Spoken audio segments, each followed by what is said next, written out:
Greetings, fellow Earthlings. My name is Joshua Free. This is the second part of a Systemology series focused on transhuman generations, humanity in crisis, and the future evolution of the next generations. So, last time we introduced the concept of humanity in crisis and things being, the times being what they are, and fate of the human species as we evolve into the next paradigm shift.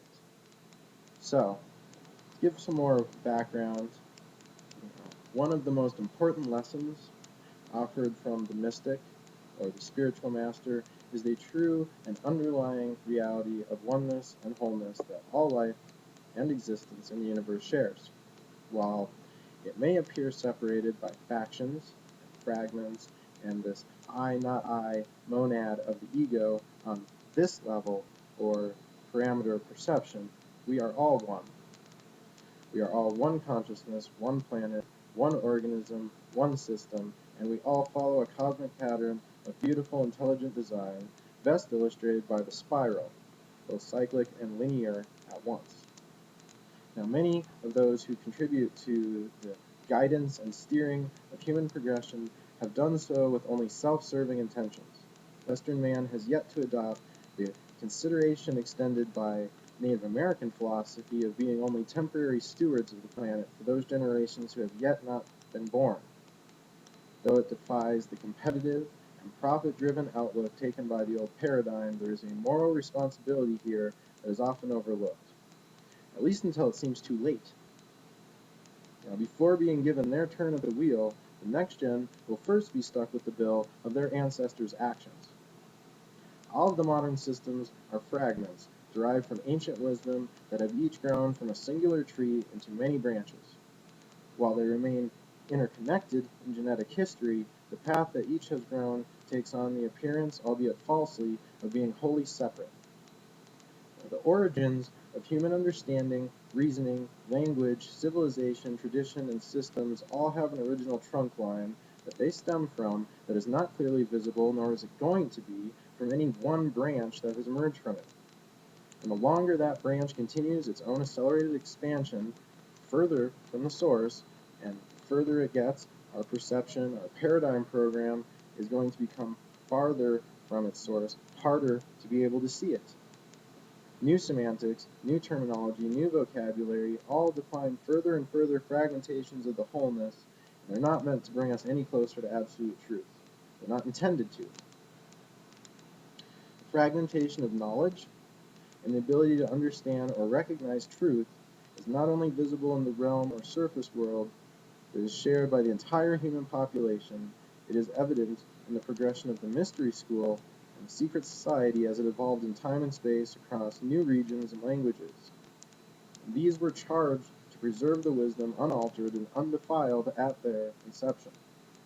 Now, not surprisingly, the origins of modern systems emerged from ancient Sumer, also given as Babylon or Mesopotamia. It is also here that we have the originating writings of wisdom, the annals of the gods initially interacting with us, and the means by which they were able to raise human civilization into being. Regardless of the nature of these gods, referred to by this word not to denote divinity, but to distinguish them from the humans themselves at this time, it is clear the examination of these ancient cuneiform writings and the evidence explored by anthropologists that the last great leap in the evolution of the human being was anything but natural.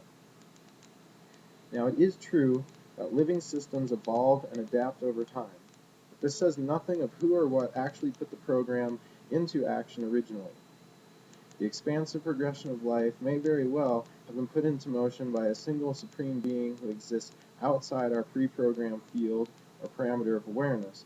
This does not discount the created systems in the universe that are still in motion and that they follow a progressive course that we might define as evolutionary.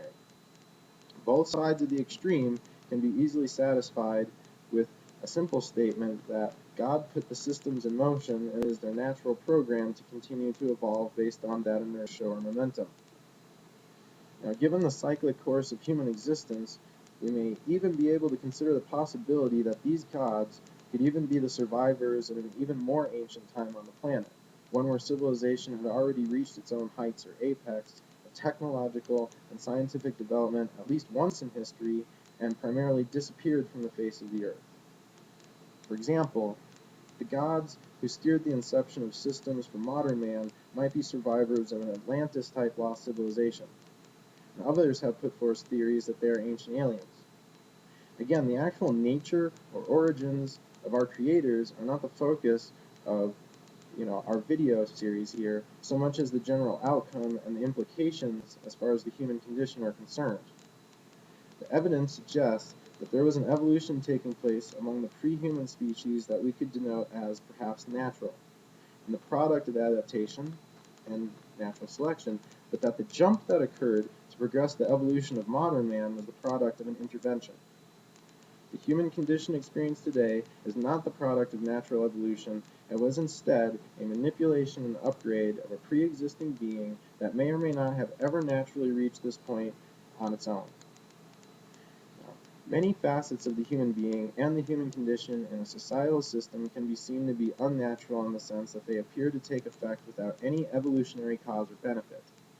They are real insofar as they are experienced from within the confines of the system made for and eventually by humans, but otherwise are not found, nor do they serve a purpose in nature.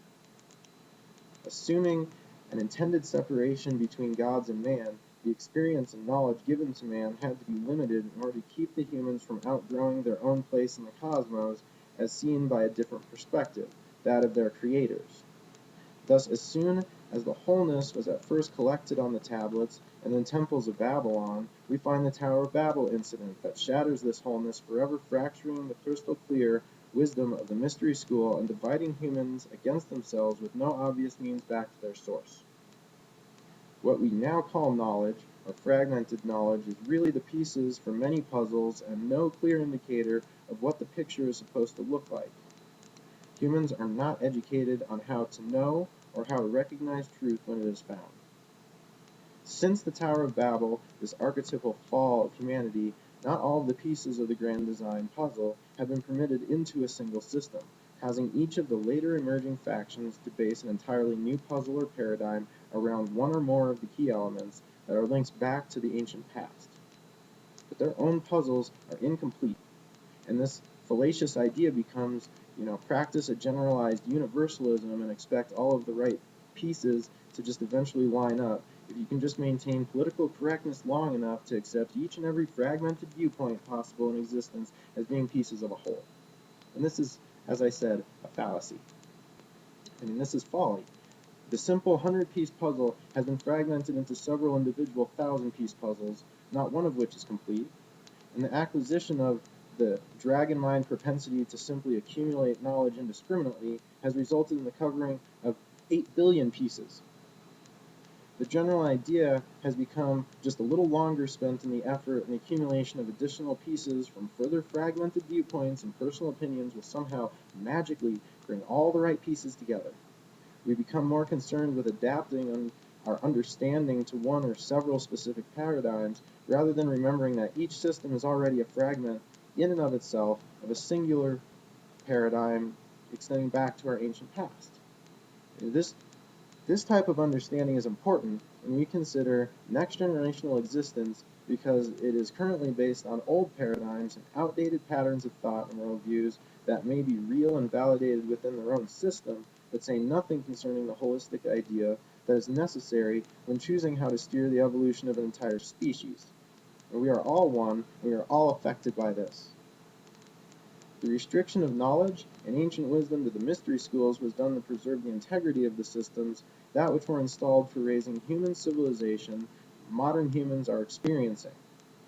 The systems in place themselves are progressions of an original or archetypal one that evolved based on a program embedded in the ancient human being that defines their own range and parameter of experience. The ability to perceive or not perceive wholeness or holistic reality with the fragmentation of language being the semantic meaning of the words used to understand and communicate the reality experience, well, this fragmentation was intentional. On top of this, a limited lifespan of 120 years and limited understanding, limited faculties, and limited movement in space were all safeguards to keep humans constrained and separate from the gods. Now, For our purposes, times are indeed changing. A turning point has arrived, and we are at the cusp of becoming as gods ourselves. We might consider taking a lesson from them and their methods in handling us before we go on to spark a new race of self-aware artificial intelligence that is going to replace the modern human being. Keep in mind, the gods are recorded as first being the dominant species on the planet before the needs and means seem to become obsolete. The time of gods passed to the time of men, but then it is also recorded that an eternal reign was not given to men, and so we are to expect that the time of men will again pass. But what comes next?